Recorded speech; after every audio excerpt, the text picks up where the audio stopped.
So I just want to start by introducing the subject by saying, what is the graduation rate at CSU, and how is it calculated?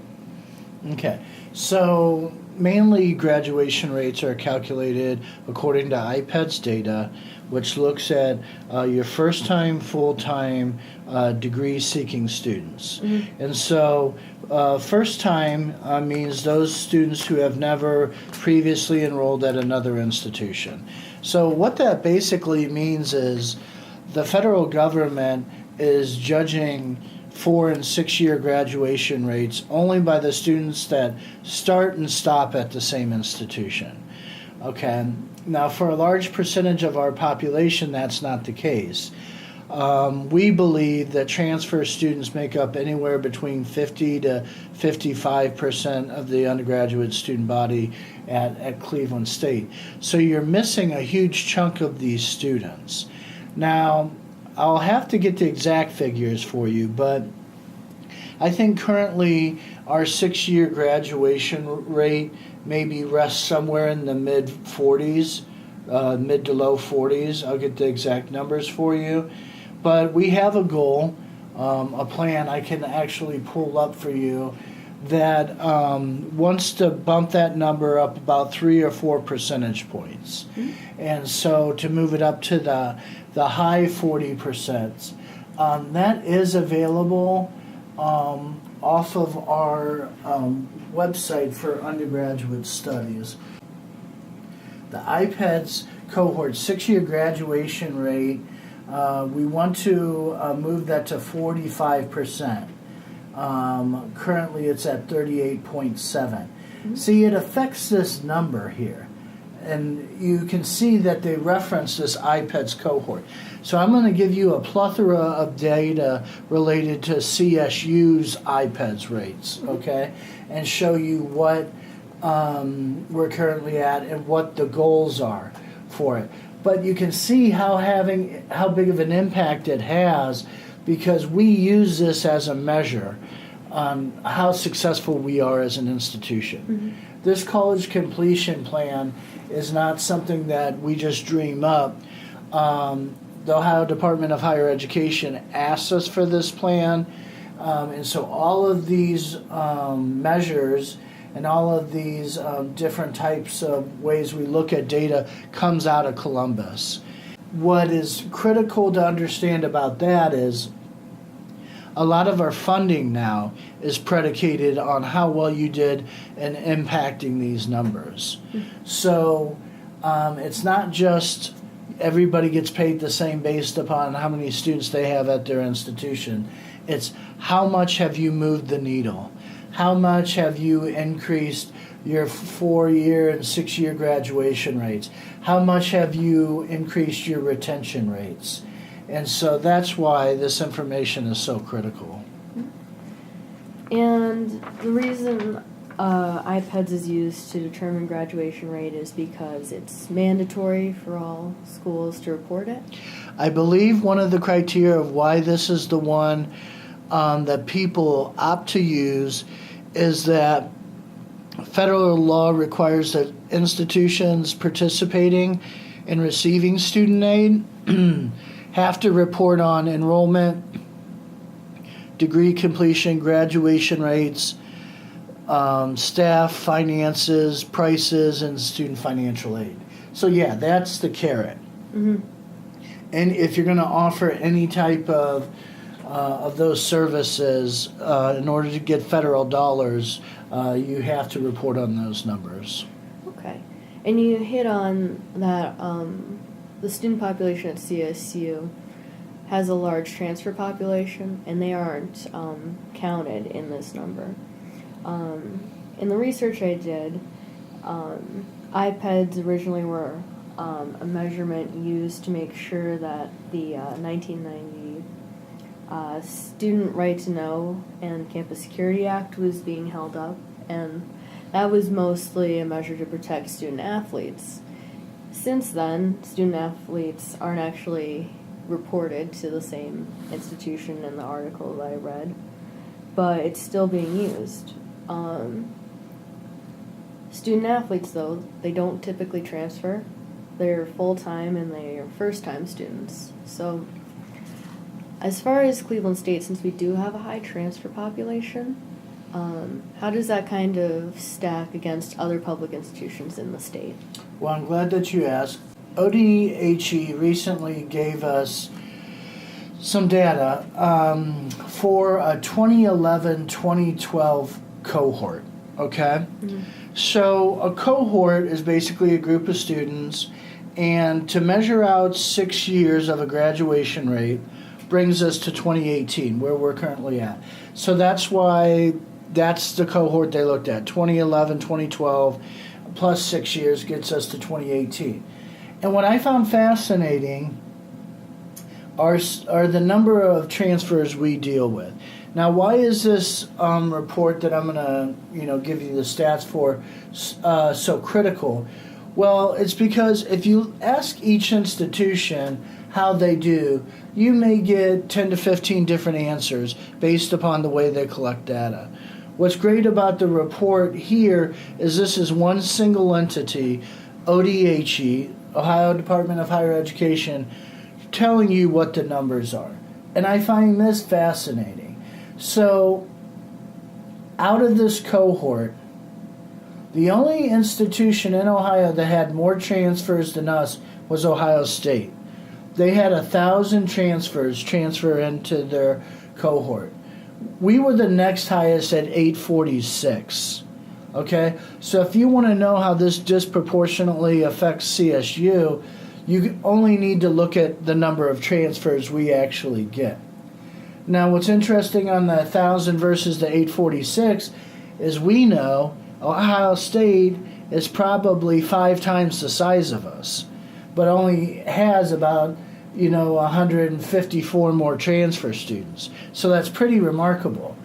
And then if you look at us compared to other schools, BG had 325, Kent had 342, Miami only 53, OU 478, Akron 437, Cincy 318, Toledo 368.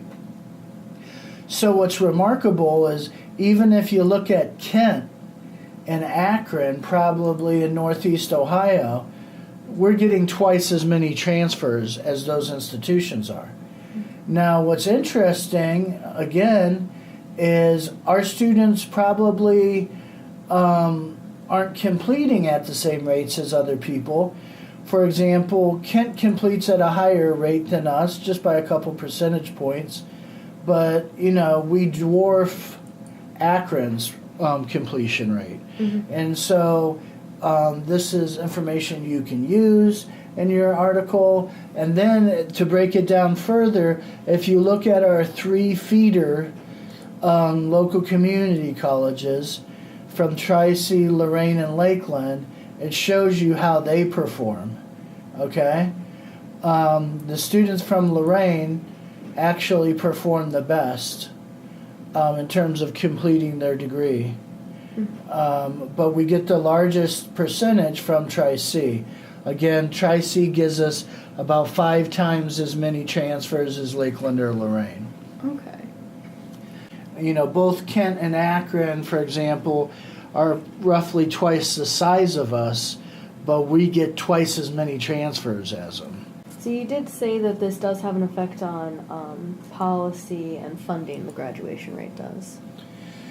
It does, because how you move the needle and improve these numbers is basically how funding is awarded in the state. I am not privy to know exactly how our funding is tied into 4 and 6 year graduation rates and retention rates, but I do feel confident in saying it does play a role in the amount of money we get in terms of state support. Mm-hmm.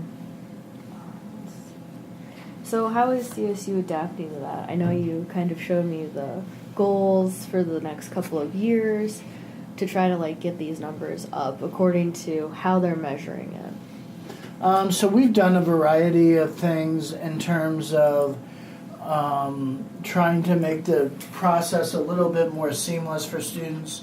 that transfer into our institution. One way we've done that, and it's in large part due to the work of my supervisor, Dr. Peter Makesons, we've created what we call transfer pathways. And transfer pathways will show you how you should spend your first 2 years at a community college. Mm-hmm. These classes in blue, what classes you should take using their numbering system, and then what classes you should take when you come to CSU.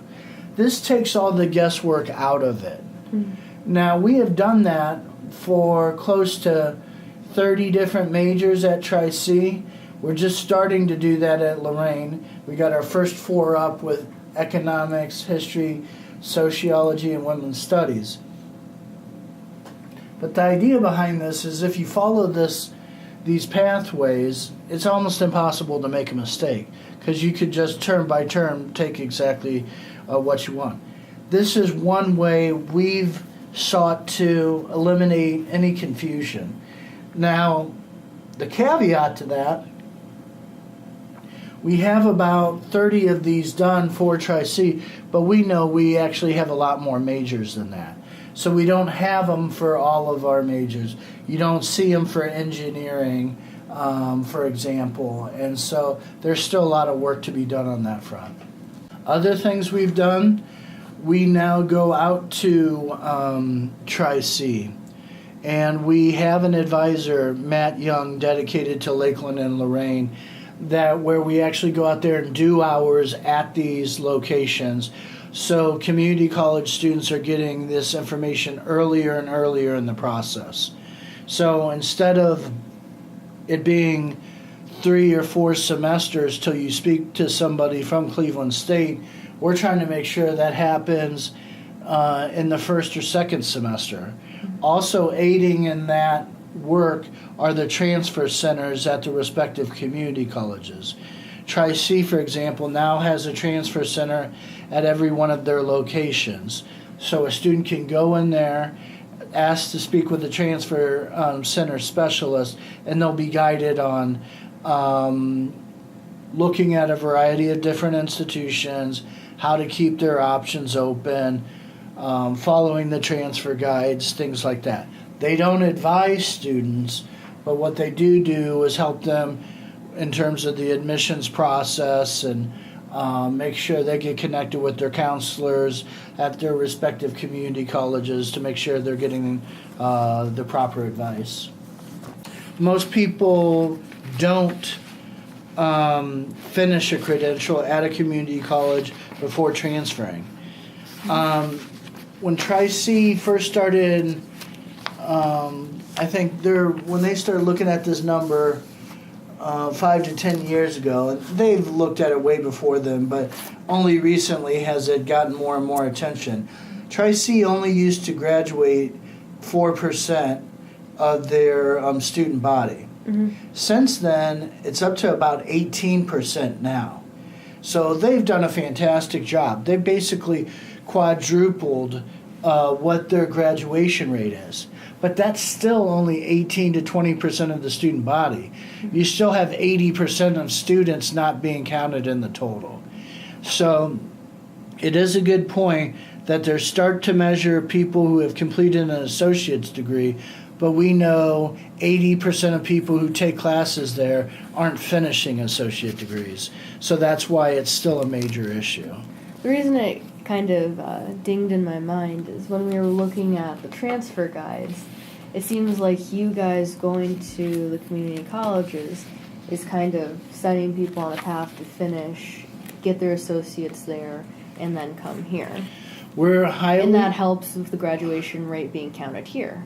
It does for that certain population. I don't think they necessarily take that total and put it with the first-time full-time freshmen.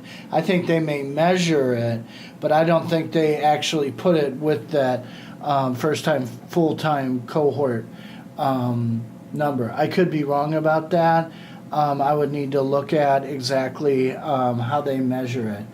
But to get to your other point, we are highly supportive of people earning a credential for several reasons. We know that people who earn an associate degree, associate of arts, associate of science preferably, retain better, they graduate at higher rates, they walk out with less student debt.